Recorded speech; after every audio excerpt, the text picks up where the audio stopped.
बिस्मिल्लाहिर्रहमानिर्रहीम। नाज़रीन मोहतरम, अस्सलामु अलैकुम वरहमतुल्लाहि वबरकातुहू। आप सभी हज़रात को मालूम है कि हम हर रोज़ आपके सामने कोई ना कोई दीन की बात लेकर के आते हैं, कोई दीनी पैगाम लेकर के आते हैं, और वो पैगाम शरीयत मुस्तफ़ा सल्लल्लाहु ताला अलैहि वसल्लम की रोशनी में होता है, या तो उसका तज़किरा कुरान में होता है या हदीस में होता है। हम दीनी बातें जो आपसे करते हैं, हमारा फ़कत एक ही मकसद है कि आप लोगों को दीन मुस्तफ़ा की कुछ बातें बताई जाएं जो हमारे लिए ज़रूरी हैं।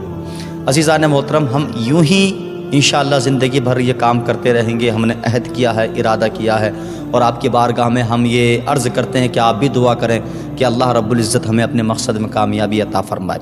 अज़ीज़ान मोहतरम, आज जो हम आपके सामने पैगाम लेकर के आए हैं, वो पैगाम ये है कि आज हमारे हालात इस कदर बद और बुरे हो चुके हैं कि हमने जो कानून मुस्तफ़ा है उनको बालाए ताक कर दिया है।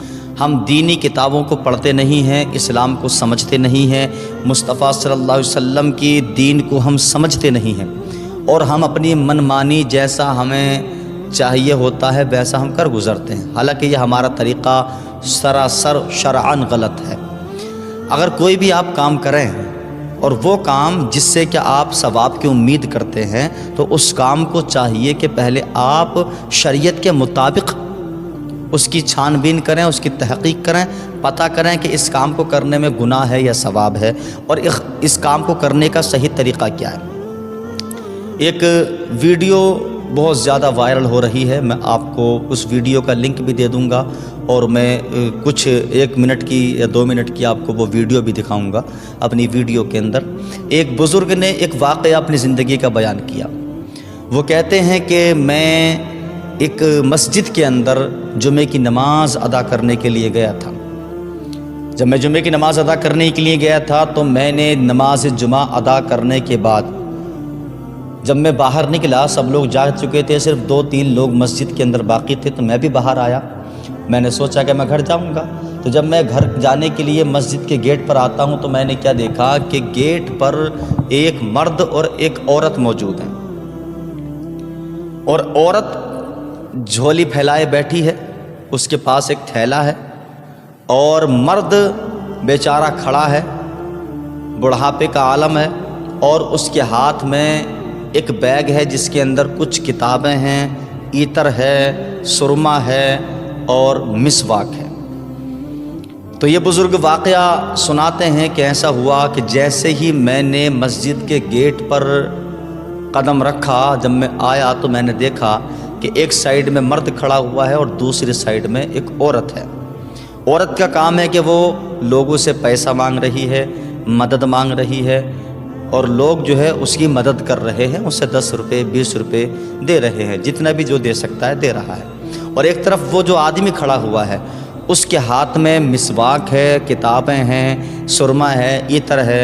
लिहाजा इस बात से इजहार हो रहा है कि हाँ, ये बंदा मेहनती है, ये मेहनत कर रहा है, और ये मेहनत करके अपने बच्चों का पेट पालना चाहता है, लेकिन मुंह पर ढाटा लगा हुआ है। इसकी वजह यह है कि वो ये चाहता है कि कोई इंसान मुझे पहचान कर ये ना समझे कि ये देखो ये आदमी कैसा ये काम कर रहा है, मतलब वो आदमी इज़्ज़तदार है। लेकिन वो मेहनत कर रहा है, ना भीख मांग रहा है, ना चोरी कर रहा है, ना किसी तरह का किसी का हक मारने की कोशिश कर रहा है। वो मेहनत कर रहा है, कोई ज़रिया लगाए हुए है, कोई सिलसिला शुरू किए हुए है।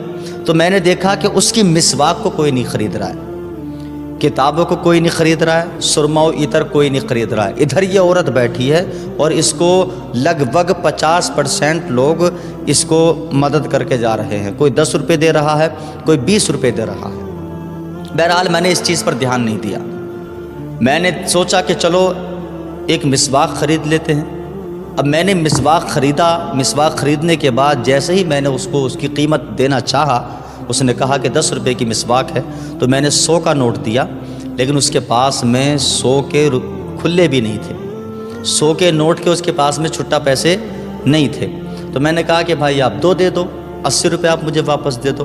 तो उसके पास में 80 रुपये भी नहीं थे। मैं हैरत में पड़ गया कि ये आदमी इतने टाइम से गर्मी के मौसम में खड़ा है। आप देखिए जून का महीना है, اور جون کے مہینے میں کتنی گرمی ہوتی ہے۔ گرمی کے موسم میں وہ بندہ مسجد کے دروازے پر محنت کر رہا ہے اور اس نے جمعے کی نماز ادا کی ہے، جمعے کی نماز ادا کرنے کے بعد وہ مسجد کے گیٹ پر کھڑے ہو کے دین کی کتابیں بیچ رہا ہے، سرما و عطر بیچ رہا ہے، مسواک بیچ رہا ہے، لیکن اس کے باوجود بھی اس کی اتنی بیچ نہیں ہوئی ہے، اتنا اس کا سامان سیل نہیں ہوا ہے کہ وہ مجھے 100 روپے کے چھٹے بھی دے سکے۔ میں حیرت میں پڑ گیا، پھر بھی میں نے اس بات کو نظر انداز کیا اور میں نے اس عورت کے پاس میں گیا کہ آپ 10 روپے لے لو اور 90 روپے مجھے واپس دے دو۔ جیسے ہی اس عورت نے 100 کا نوٹ لیا اور 90 روپے مجھے واپس دینے لگی تو اس نے اپنے تھیلے میں ہاتھ ڈالا۔ وہ شخص کہتا ہے کہ میں نے دیکھا کہ تھیلے کے اندر اس کے ہزاروں روپے موجود تھے۔ یہ پیسہ آیا کہاں سے؟ یہ پیسہ آیا کہاں سے؟ یہ ہم لوگوں نے ہی دیا ہے، ہماری قوم والوں نے دیا ہے، اور صرف اسی وجہ سے کتنے مرد و عورت ایسے ہیں جو محنت و مزدوری کو چھوڑ کر مسجدوں کے دروازوں پر، درگاہوں پر، بازاروں میں، میلوں میں یہی کام کر رہے ہیں۔ ہماری بہن بیٹیوں کی عزت پامال ہو رہی ہے، انہیں نہ عزت کی پرواہ ہے، نہ کوئی شرم ہے، نہ کوئی حیا ہے، اور لوگ محنت تو نہیں کرتے، مزدوری نہیں کرتے، کوئی کام کاج نہیں کرتے، اور اپنے آپ کو اس لائن میں لا کر کے کھڑا کر لیتے ہیں، کیونکہ ان کو معلوم ہے نا، ان کو معلوم ہے ہم مسجد کے دروازے پر جائیں گے، اگر مسجد کے اندر 500 لوگ ہیں، 500 میں سے اگر 100 لوگوں نے بھی 10 روپے دیے تو 1000 روپے سیدھے ہو جاتے۔ کون سا مزدور ہے بیچارہ جو 1000 روپے محنت سے کما رہا ہے؟ کوئی نہیں کما پاتا۔ تو انہوں نے سیدھا سچا راستہ یہ پکڑ رکھا ہے، سیدھا راستہ، سوری میں نے سچا بول دیا، سیدھا راستہ یہ پکڑ رکھا ہے کہ وہ مسجد کے دروازوں پر آتے ہیں اور بیٹھ جاتے ہیں، خانقاہوں پر جاتے ہیں، درگاہوں پر جاتے ہیں، میلہ ہوتا ہے میلے میں جاتے ہیں، اسٹیشنوں پہ جاتے ہیں، بس اسٹینڈ پہ جاتے ہیں، ایئرپورٹ کے سامنے جاتے ہیں، مطلب جہاں بھی ان کو جیسا بھی موقع ملتا ہے ویسا وہ چلے جاتے ہیں، اور وہ اپنی پریشانیاں سناتے ہیں، بولتے ہیں ہمیں بچوں کی شادی کرنی ہے، ہمارا بھائی اسپتال میں ہے، بیٹی اسپتال میں ہے، بیٹا اسپتال میں۔ حقیقت میں ایسا کچھ بھی نہیں ہوتا۔ جو انسان مہینے میں 15,000 روپے کماتا ہے، جو 500 روپے کی روزانہ مزدوری کرتا ہے، اس کا ایسا اچھا مکان نہیں بنا ہوا ہوگا جیسا ان بھکاریوں کا ہوتا ہے۔ اگر آپ کو اپنا پیسہ خرچ کرنا ہے راہ خدا میں تو کہیں دینی مدرسے میں دے دیجئے، اللہ رب العزت کے دربار میں لگا دیجئے، یعنی کہ مسجد میں لگائیے۔ اگر کوئی انسان غریب ہے جو اپنے بچوں کی شادی نہیں کر پا رہا ہے، خود جائیے، جانے کے بعد اس کی مدد کیجئے، اس کی بیٹے کے لیے کچھ ساز و سامان خریدیے، یا اس بچی کے نکاح کے لیے کچھ انتظام کیجئے۔ اس سے بہتر کام کچھ نہیں ہے۔ اگر کوئی غریب ہے اسپتال میں، اس کے اسپتال کا جانے کے بعد بل پے کر دیجئے۔ کوئی محتاج ہے اس کو کچھ دے دیجئے، لیکن ان ڈھونگیوں کو کبھی مت دینا۔ ایک تو یہ کہ یہ عورتیں بے پردگی کی حالت میں مسجدوں کے دروازے پر آتی ہیں، اور دوسری چیز یہ کہ یہ جو ہمارے جو بھکاری لوگ ہوتے ہیں نا، یہ ان کو فقیر کہتے ہیں، میں فقیر نہیں کہتا، یہ بھکاری لوگ جو ہوتے ہیں نا، یہ مسجدوں کے دروازوں پر آ کے کھڑے ہو جاتے ہیں، نہ یہ نمازیں پڑھتے ہیں، نہ یہ روزے رکھتے ہیں، اور ان پر کوئی اعتبار، کوئی اعتماد نہیں۔ نہ جانے یہ جوا کھیلتے ہیں، شراب پیتے ہیں، سٹا لگاتے ہیں، کیا کرتے ہیں کیا نہیں کرتے، لیکن ہاں اتنا ضرور ہے کہ ایک مزدور سے زیادہ یہ لوگ کماتے ہیں۔ آپ ان کو اپنا زکوٰۃ فطرہ دیتے ہیں، ان کا زکوٰۃ فطرہ لینے کا حق ہی نہیں ہے۔ یہ امیر ہوتے ہیں، بہت پیسے والے ہوتے ہیں یہ لوگ، تو اپنی زکوٰۃ اگر دینا ہے، صدقہ دینا ہے تو غریب کو دیں، اس غریب کو جو واقعی صدقہ کھانے کا حقدار ہے، جس کو دینے سے ہماری زکوٰۃ ادا ہو سکتی ہے، ہمارا فطرہ ادا ہو سکتا ہے، ہمارا صدقہ ادا ہو سکتا ہے۔